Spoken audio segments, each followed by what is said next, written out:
All right, good morning, everybody. Welcome to our quarterly coffee with the coalition. We're glad to have you all here. If you could just, well, normally I have you put your name in the comments, but I can see you all, so I will take attendance from there. Also, we'll record this and send it back out. So if you miss any part of it, we will get it recorded so that you can watch it or share it with your teams later. I just want to say happy holidays on behalf of the Nebraska Culture Change Coalition. We have some exciting stuff coming up in the future for our coffee with the coalition and some monthly clips with the coalition. So we're excited to share those things with you coming up here in the next few months. So I'm going to go ahead and turn it over to Amy Hensley from Sips and Wishes, and she's going to introduce herself and get us going today. So Amy. Good morning. Thank you, Kelly. Good morning, everybody. Thanks for having us. I use that term all the time, even though Erin isn't technically with me right this minute. I'm Amy Hensley, and my business partner, Erin Putney, might be joining us. She had to go to a doctor's appointment with her kiddo. So she might either join via her phone in the Zoom, or she might appear alongside me. She told me to unlock my door, so I unlocked my door for her. So Sips and Wishes is a new concept and a new company here in Lincoln. Before I kind of get into what we are, I want to just tell you a little bit about who we are. I introduced myself. I'm Amy Hensley. I am a nurse, a master's prepared educator, former graphic designer. I have 2 kids, and my cats might jump in and out of the Zoom as we are here, because it seems like whenever I get on a Zoom, they gravitate towards my office. As I said, I was a graphic designer before I went to nursing school. It was kind of a weird leap, but it made sense in my brain at the time. So here we are. After nursing school, I worked in CREAT. CREAT Hospital is a critical access hospital, which just means they're small. We deal with everything from birth to death. So I got exposure to a lot of different kinds of patients, a lot of different nursing skills. I did everything from labor and delivery to emergency room. I did regular hospital, acute care, AM surges, pediatrics, geriatrics. We did skilled nursing and hospice. We really did a little bit of everything there.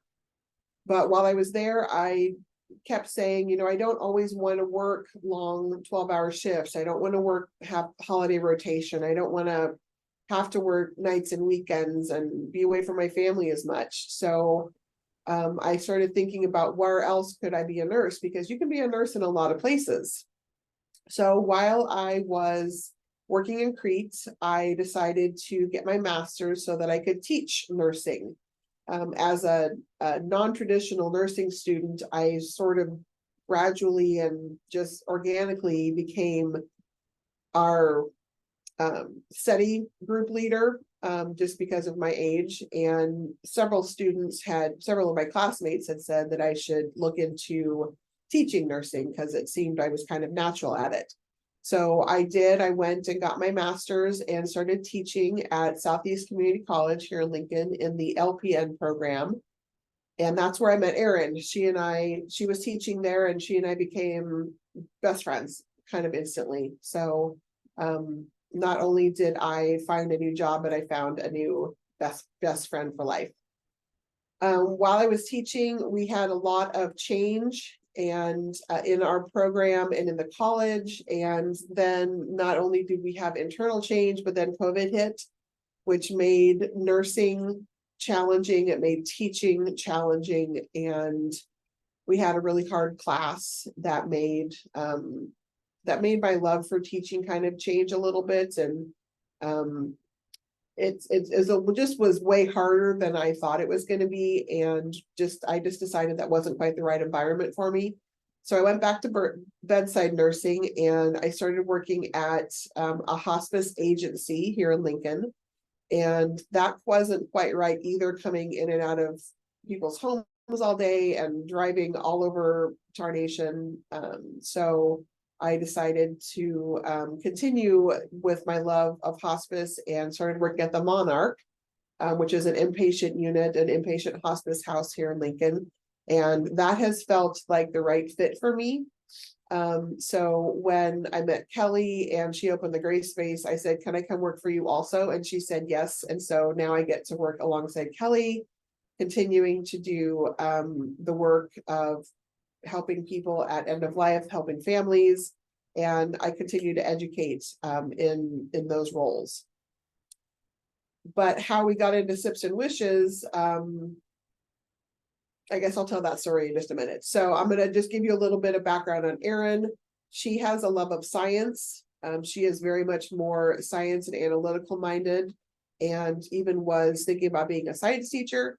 But nursing was her way to express her love of science, and even more so teaching.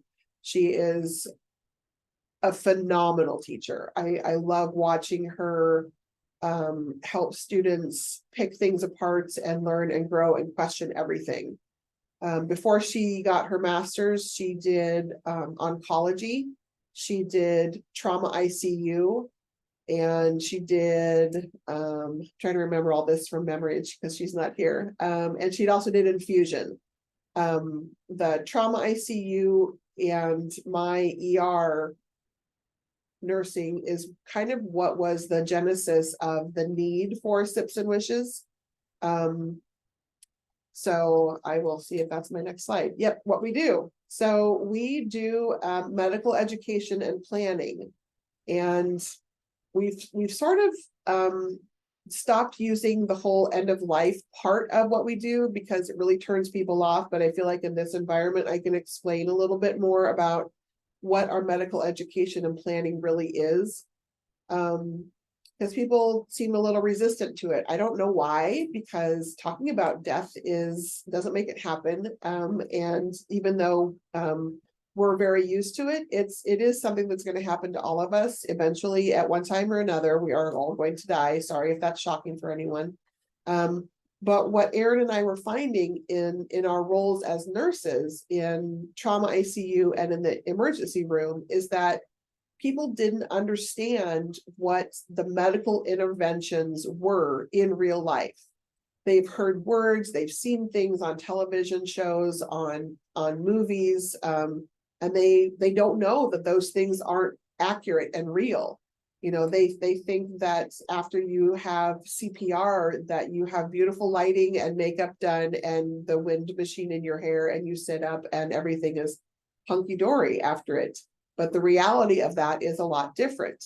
And so we decided that the education on the medical interventions is a hole that we wanted to fill in our community. We both live here in Lincoln, but we also do our training sessions in Omaha and surrounding communities. I did one over Zoom for someone in Malibu, California. So the medical education part is where Erin and I's niche of being master's prepared educators really comes in handy, because not only do we know from an anatomy and a pathophysiology side of things from our nursing careers, but we have the education on how to educate.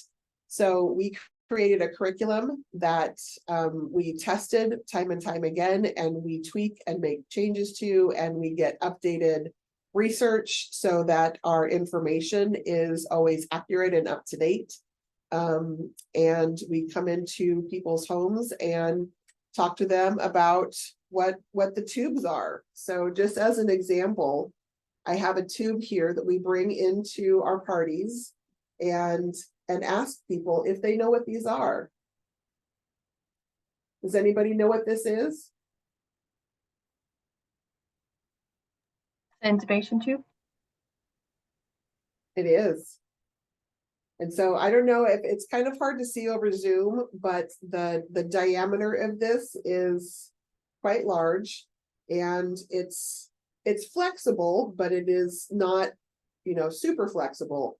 And it's also kind of long. So what this is this goes, we use a different tool, and this end goes in through the mouth, and we feed it down into your insides, and it stops right above where your two lungs branch.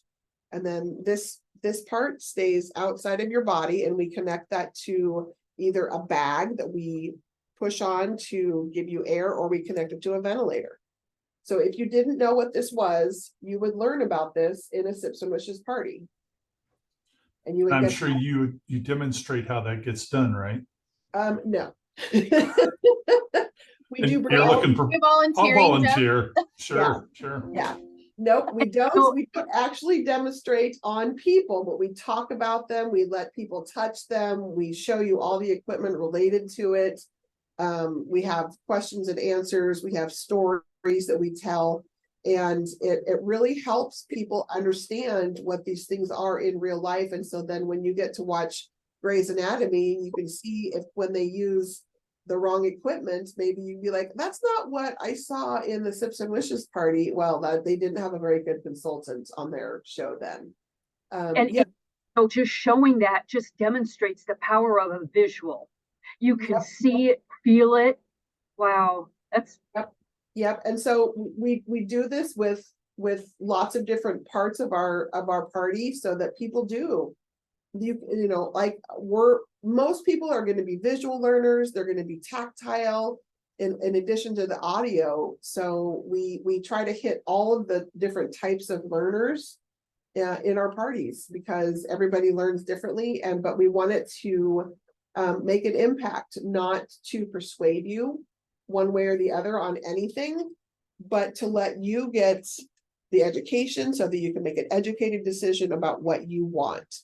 So not only do we do, and here comes my cat, not only do we do the medical education, but we talk about planning. We talk about the importance of having a medical power of attorney and who that can be.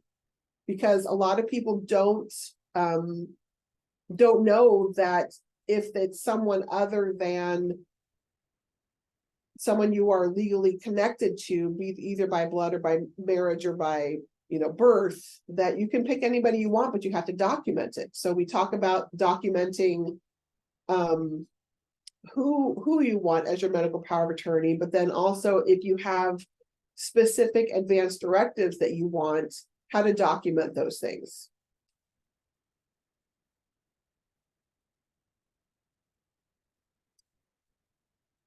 So we do this for kind of two reasons. For those of us who like to plan ahead, I am a planner. I'm a little bit type A in that way. I like to have a plan in place for whether it's, on my calendar, pretty much everything is planned out for my days for months in advance. I'm organized. You wouldn't know that by looking at my desk, but I know where everything is. So don't come in here and try and clean my desk and mess up my system, but it's organized to me, right?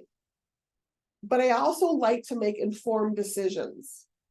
I don't want to decide about what kind of car I drive by not doing research, right? Like I feel like people do more research on the cars they buy than on end of life.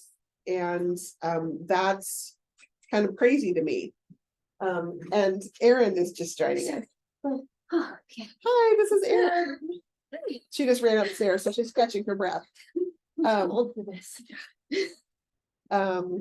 So not only does it help me make informed decisions, it gives me peace of mind when I make informed decisions, but it brings my anxiety down, and giving that information to my family also makes me feel comforted, because I know that they know what I want and what I don't want. Because otherwise, if I know what I want, but I haven't told them, they're left to scramble and to make decisions about what I want without knowing what I want. So planning ahead, not only having the education and talking about and learning about the medical interventions, but telling them what I want.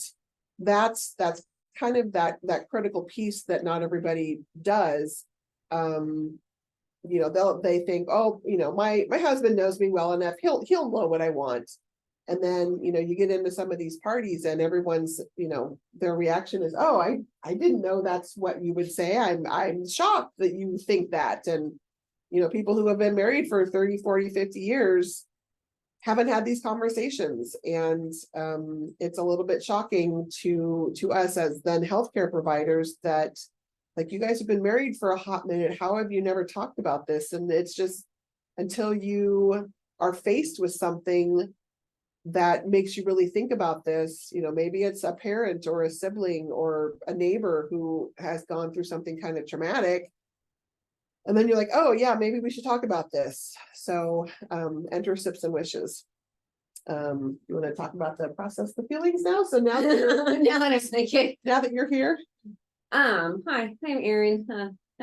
Ran from a doctor's appointment to here, so, but one of the things of why we do it is that idea, and one of the things that Amy brought up was that, you know, you have families that never talked about it, and having an ICU and trauma background, I saw this a lot, where people would just get sick very quickly, and I had a couple that had been together, they were in their 80s. I've got a husband that's on the ventilator, on pressors, all sorts of things to keep him alive.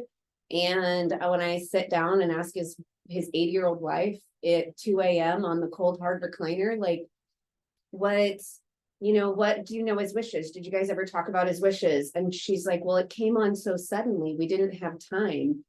And in my head, I'm screaming, you've been married for 60 years. Like, of course, I'm not saying that, but I'm just like, there was time to have these conversations, preferably around a kitchen table, preferably on the comfort of your couch. You know, not in the ICU, not with the beeps, not when we've already had to put tubes in. So that's one of those challenges. And so you can tell when people walk out of an ICU. We don't want to take away grief. There's no grief is the cost of love. So that's not our goal, to take away the grief. It's to take away the guilt and the guessing. And you can tell the difference between the families who knew what they wanted or what their loved ones wanted versus the families that walk out, because they're going to walk out with grief no matter what. That's love. And but when they have that guilt process, that we've just complicated a lot of the end of life processes. So that's one of the reasons we do it, is just because we've seen it. We've seen those families in and out of our units, and just, it's heartbreaking to see. So we really want to empower people to have their voice, and to know what their options are, because Grey's Anatomy is not a good educator, and so, or realistic. And so we see a lot of that stuff that we have to work with as well. So how we do it is we have parties, because it's way more fun to have a party than a class. So we call it Sips and Wishes, because we have our hosts serve whatever beverage they want, and that can be iced tea and water, it could be hot tea, it could be whiskey and bourbon, it could be margaritas, it could be wine, really whatever you want that your audience wants to drink and have some snacks. We do these as in-home parties, or we can do them in church basements, we can do them in community centers, lots of different options as far as, you know, where we can do it, as long as we have comfortable chairs and can have the conversations. It doesn't really matter what our setting is, as long as everybody is comfortable. Kitchen tables around a fireplace. We have Outside patios. outside patios. Yep. We come wherever home is, or wherever the space is, we'll come, we'll adjust. We've done everything from the large gatherings where we've just cast it up onto a screen and done more of a formal education and presentation, to intimate parties or where we've had private consultations and done with just a few people. So it kind of, the nice part about being two people who are focused mainly on education, is that we can adjust to one, the level of education that people are. So like we did a one that had like lawyers and, DNP, so nurse practitioners, like, I mean, their level of education was far more than like my mom. And we've done it with my mom and like her group of friends. So we can adjust and adapt to the level that it needs to be. And that's why we also like to keep it small, so we can have those private or those intimate questions and everybody can be vulnerable. We really don't want to have a group of like 50, we can do 50. We have to find ways to, talking about death is a very vulnerable space for people. And everybody comes to it with different experiences, levels of grief, all of that kind of stuff. And so we want to make sure we give a safe space for those questions. So people can like raise their hand and be like, well, hey, on TV, I saw this, or they did this to my aunt, or that kind of stuff. So we can help kind of facilitate some of that learning as well. Sorry. I jump on that one. I Yeah, was like, which side's mine? do all the things, Do yeah. all the things, okay. So just to be specific, we can do 1 to 3 would be a private consultation. We can do a smaller party, which would be 4 to 12, or we can do a larger party, which could be 13 to 20. Those are kind of how we've broken up sizes. But if there's a need for something else, like Erin said, we're small, we can make up the rules as we go and adapt to whatever anybody's needs are. So who should attend? I think a lot of people think that this is just for people my mom and dad's age, people in their 70s and 80s, because they're the ones who are getting older, or, you know, maybe starting to think about funeral planning. But really it's for everybody. My sister, who is 4 years younger than me, when we were first starting to talk about this idea, and I was, you know, sharing with my family at Christmas time, actually a couple of years ago, my sister said, this is a really, really good idea, but I don't think I really need this. You know, I'm in my 40s, I'm healthy, I exercise, I eat right, have for a long, long time. I don't really have any health concerns, but I'll support you in any other way I can. And I said, Elisa, are you going to drive back to Omaha today? And she said, well, yeah. And I said, and you're going to go on a business trip in a couple of weeks? Yeah. Fate doesn't care. Fate doesn't care that you're on your way to a meeting. You could get into a terrible car accident and end up in the ER and then the ICU. My kids, who are 23 and 15, they're boys, and they are the ones who end up in Erin's ICU. Boys Because do dumb things. they do dumb things. They ski in and out of trees. They Jump off things. They jump A off lot, things. they drive on top of cars, Yeah. you know, like, yeah. Yeah, and so we need to know what they want too, right? It's not just for someone who has COPD that they've known about for 20 years. It really is for everybody, because again, we'd like to talk about these things in a calm, relaxed, neutral environment when everybody is relaxed and able to receive the information, because we know that it is impossible for your brain to receive and learn new information when you have adrenaline pumping through your brain. It's just not going to happen. So talking about all of these things when you're calm and relaxed and in a comfortable chair makes more sense than trying to learn it in the doorway of a hospital room. So again, like, it's going to be families who, intergenerational family that has gathered all together. This can be a group of women business owners or friends that have known each other for a while. This could be, you know, a bridge club and a church group, all the, you know, your neighbors. It could be really any gathering of people. If that's uncomfortable for you, it could be you and your spouse. It could be you and who you want as your medical power of attorney. It could be you and your child. It's really what is comfortable for you, because as the slide shows, The dark blue people are people who will die, and the light blue people are also people who will die. So really, this is for everybody. Did you tell them we have a grim sense of humor? Yeah, we have- Okay, okay. yeah, we have Like, a- there's a survival tactic for healthcare workers, and it usually is a dark sense of humor that kind of comes up every once in a while, Yeah. so. But it also helps when we're having parties, because we can lighten the mood with our sixth sense of humor. Right, so. So, if this is something that is interesting to you, how can you help our new little women-owned local business in Lincoln, Nebraska?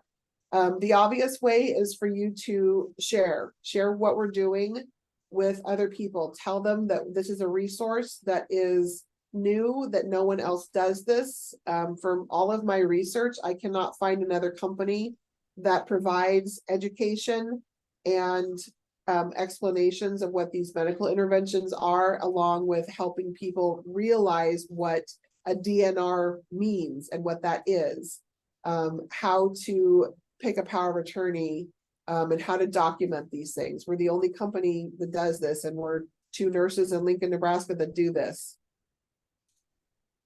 The not so obvious way is, like, our goal is to get people talking about their end of life wishes. Whether that's with having a gathering or not. But the not so obvious is go home today and ask your loved ones which tubes they want. And if they can't answer you, if they are like, what are you talking about? Then maybe that's a sign that we need to talk about it a little bit more, because it's that self-evaluation of what tubes.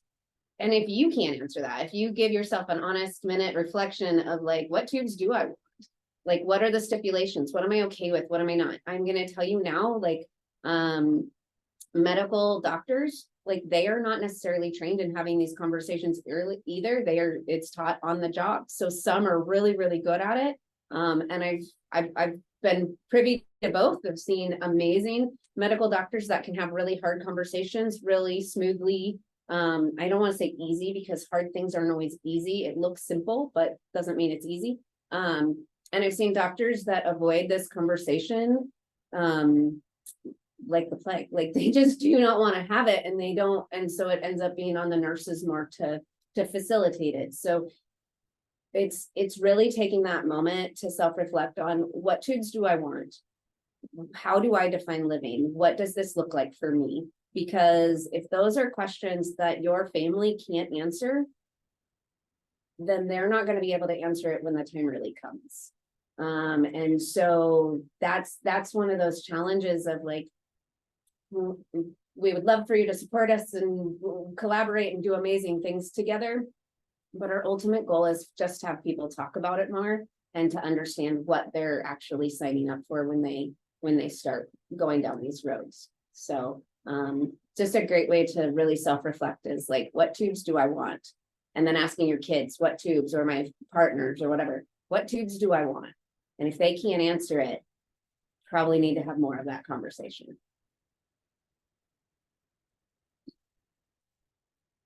What questions does anybody have? Do you have a brochure or information that we can give or distribute in our support groups, caregiver support groups? Yes, I have an electronic version that I can email to whoever wants it. I don't have very many printed because they're kind of expensive and we're small and still growing. So, but I could absolutely send an electronic version. I can even tailor it to speak to whatever audience you have. So if you want to have me send one to you, I would love to do that. And we can talk about, if you want me to kind of customize it a little bit, I can do that. We have a website. It's been at the bottom of every screen here, sipsandwishesparty.com.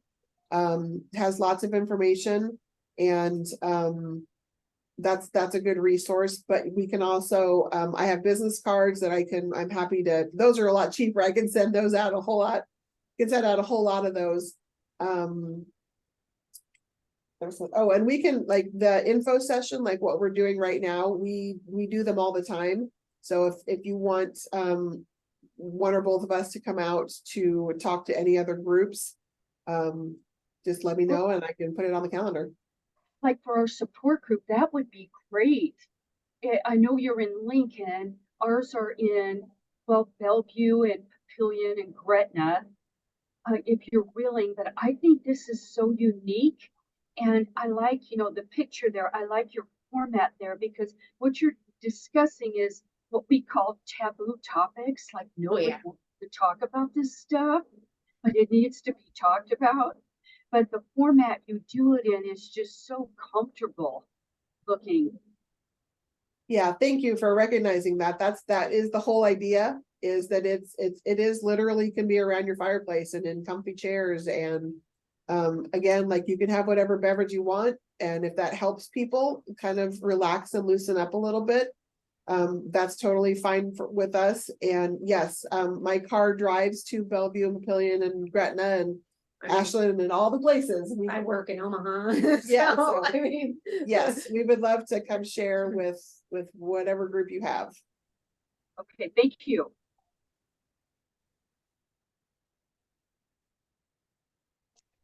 I don't have a question, but I will say that we did a Sips and Wishes party for my parents. It was actually their Christmas gift because we didn't really know what to get them, and this has been something that has really been on my mind that we needed to sit down and do with my parents, but they wouldn't really do it. So Amy came and we sat around the dining room table and we were able to have some tough conversations, and there needs like to be some follow-up conversation, but it at least got things started for us so that we can understand kind of what their wishes are. And I think the most important thing that Amy asks is, if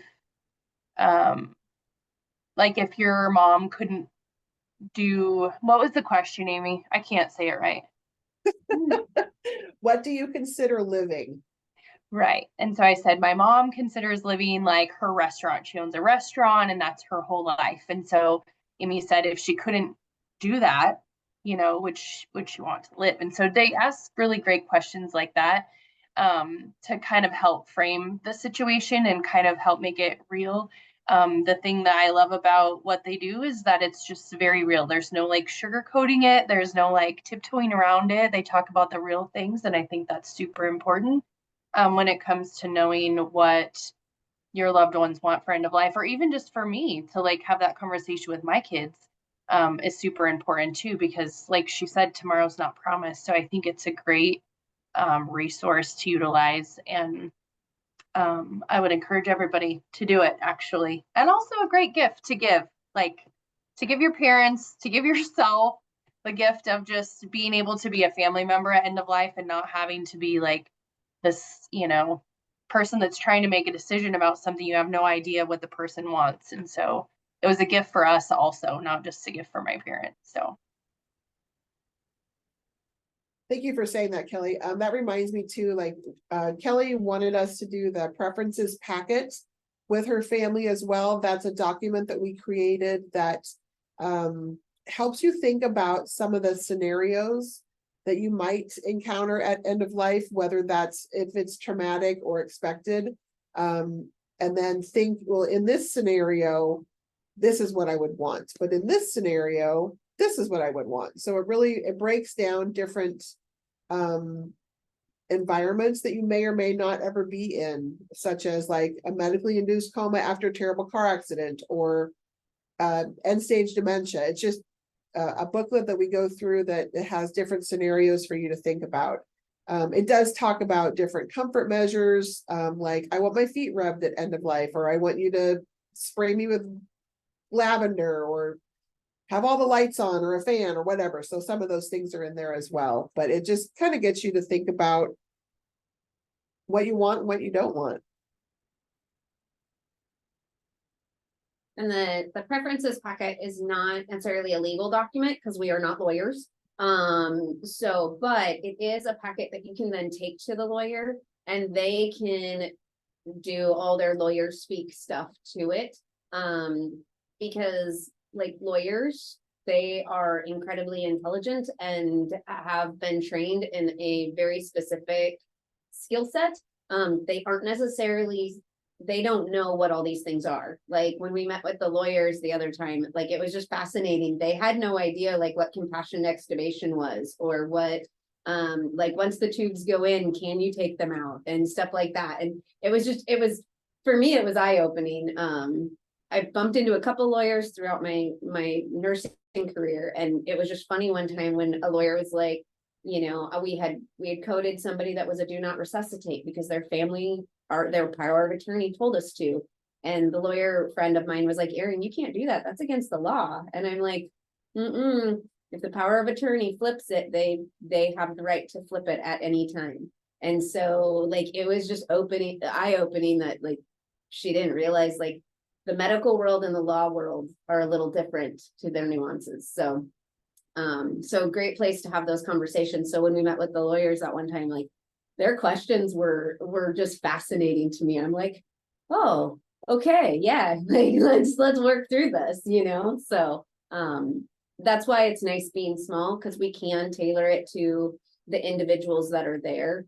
And whether they're people that know different nuances. I think there even was a funeral, we've done funeral people, like it really is open to anyone just understanding what the medical things are. So And even like, that reminds me too, like, we can also tailor to your specific medical conditions, not just your education level, but like if you have COPD or heart problems that run in your family, we can tailor our information to that as well. So we can't diagnose and we can't do lost things, but we can educate. Anybody else have any other questions?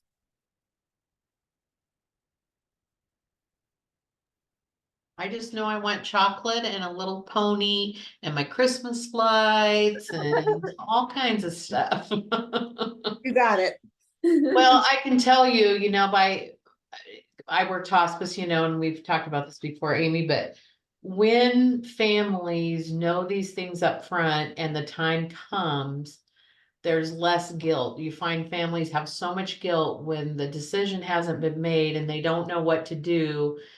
And that, you know, there's so much guilt and hard decisions, but if the decision's already been made, that they know what their mom or dad's wishes are, it's much easier. Well, Renee, that's exactly right. That's what we're trying to prevent, is that guilt. mhm. Yeah. We And- don't want to take away the grief, right? Because that grief Right. is the price we pay for love and connection.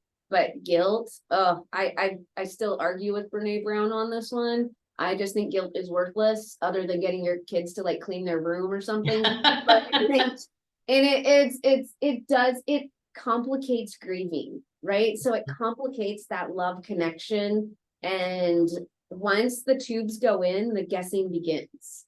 Yeah. Right? Because you Should don't have done that. Yeah. Oh, yeah. and it's hard. And as an ICU nurse, it's like, even just if you have to have it, you know, for someone, like have it for us ICU nurses, so that when we're working with your families, we're not having to watch the Mm. guessing and Yeah. the struggles, right? Like it's so hard, but and it totally is a gift. And I have seen that gift when people are like, no, mom didn't want this, dad didn't want this. Like, okay, then let's figure out what our next steps are, right? Like, I think people think when we don't want something, that means we're going to do nothing.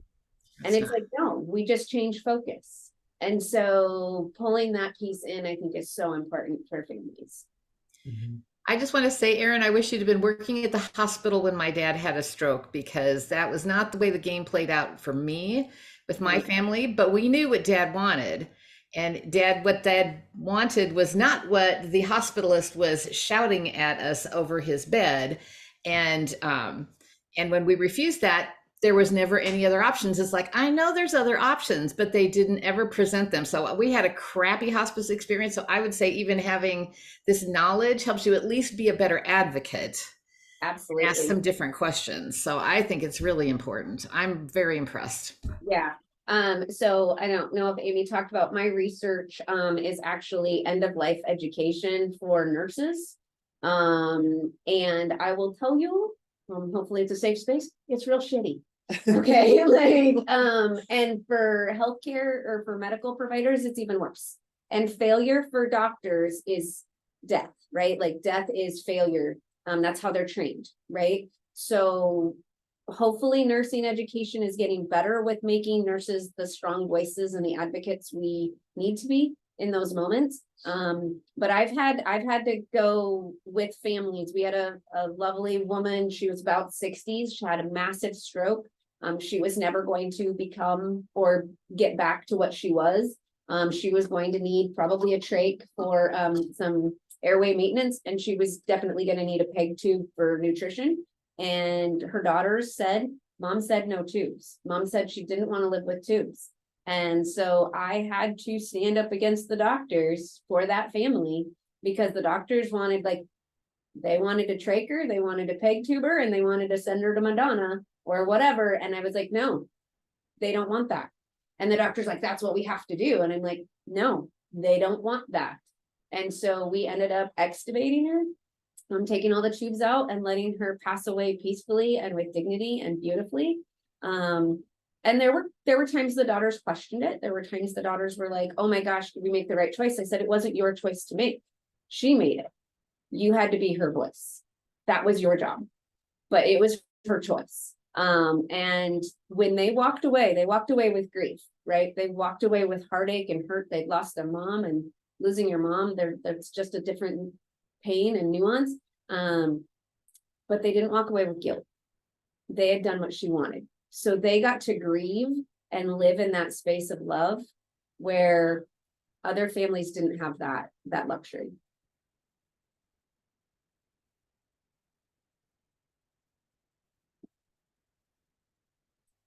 Any other thoughts or questions? Comments, steps forward? Well, thank you. This was very informative. Certainly appreciate your time. Absolutely. We appreciate your time as well, because we know time, especially during this holiday season, is very precious. I mean, it's always precious, but during this time, it seems innately more precious.